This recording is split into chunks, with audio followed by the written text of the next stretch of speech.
নিরামিষ কুমড়ো আলুর তরকারি বানিয়ে নিন খুব সহজেই। চলুন রেসিপিটা দেখে নেওয়া যাক। একটা কড়াই বসিয়ে কড়াইটা গরম হয়ে যাওয়ার পর আমি এতে দিয়ে দিচ্ছি 2 শুকনো লঙ্কা, 1 চা চামচ মৌরি আর 1 চা চামচ জিরে। এগুলো ভালো করে ভেজে নেব। ভালো করে গন্ধ বেরোলেই আমি এটাকে নামিয়ে নিয়ে ঠান্ডা করে নেব।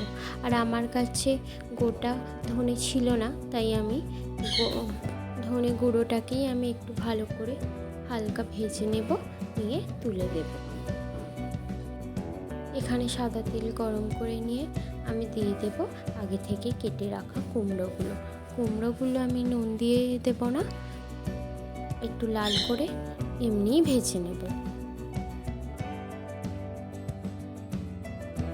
এখানে কুমড়োটা ভাজা হোক, ততক্ষণে আমি আপনাদের মশলাগুলো দেখিয়ে দিই। এখানে আমি জিরে আর আদা বেটে নিয়েছি, আর এখানে নিয়েছি 1 চা চামচ ধনে, 1 চা চামচ লাল কাশ্মীরি লঙ্কার গুঁড়ো আর 1 চা চামচ হলুদ গুঁড়ো দিয়ে এতে জল দিয়ে মশলাটা আমি ভিজিয়ে রাখলাম। এখানে কুমড়োগুলো লাল করে ভাজা হয়ে গেছে। আমি এবার কুমড়োগুলো একটা পাত্রে তুলে নেব।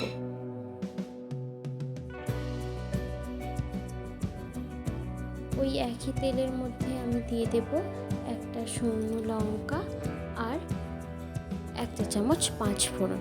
এটা ভালো করে নেড়ে ছেড়ে এর মধ্যে আমি দিয়ে দেব আগে থেকে কেটে রাখা আলুগুলো।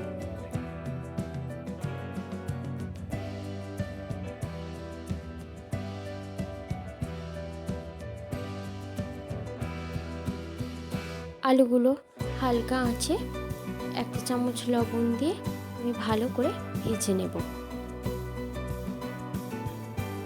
একটু ভাজা হয়ে এলেই এর মধ্যে আমি দিয়ে দেব আগে থেকে ভিজিয়ে রাখা ছোলা দিলে কুমড়োর তরকারির স্বাদ অন্যরকম হয়ে যায়, খেতেও ভালো লাগে। তাই ছোলাটা কুমড়োর তরকারিতে বেশ মানায়। চলুন এবার কয়েকটা কাঁচা লঙ্কা কেটে নিয়ে আমি এর মধ্যে দিয়ে দিচ্ছি, দিয়ে ভালো করে নেড়ে ছেড়ে ভেজে নেব। একটু লাল করে ভাজা হয়ে গেলেই এর মধ্যে দিয়ে দেব জিরে আর আদা বাটা, দিয়ে ভালো করে নেড়ে ছেড়ে আমি ভেজে নেব, যাতে মশলার গন্ধটা না ছাড়ে।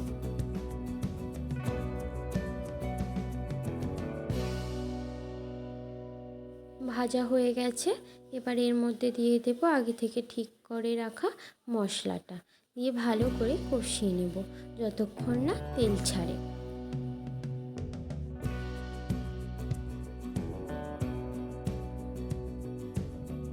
দেখতেই পাচ্ছেন কেমন মশলাটা ভাজা হয়েছে।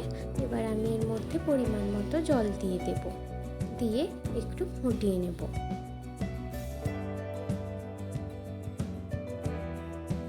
ফুটে এসেছে। এবার আমি এর মধ্যে দিয়ে দেব আগে থেকে ভেজে রাখা কুমড়োগুলো দিয়ে আমি এবার একটা চাপা দিয়ে দেব, দিয়ে কয়েক মিনিটের জন্য ফুটতে দেব। কয়েক মিনিট পর চাপাটা খুলে দেখে নেব আলু সিদ্ধ হয়েছে কিনা। আলু সিদ্ধ হয়ে গেছে। এর মধ্যে দিয়ে দেব 2 চা চামচ চিনি। একটু মিষ্টি মিষ্টিই ভালো লাগে কুমড়োর তরকারি, তাই আপনারা যে যেমন মিষ্টি খান সেই অনুযায়ী চিনি দিয়ে দেবেন।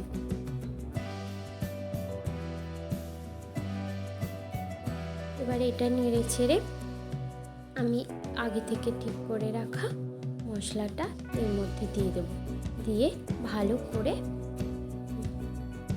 মিশিয়ে নেব।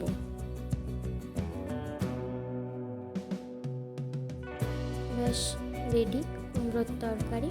এবার গরম গরম রুটি, লুচি বা পরোটার সঙ্গে পরিবেশন করুন আর খেয়ে বলুন, বাহ কি স্বাদ।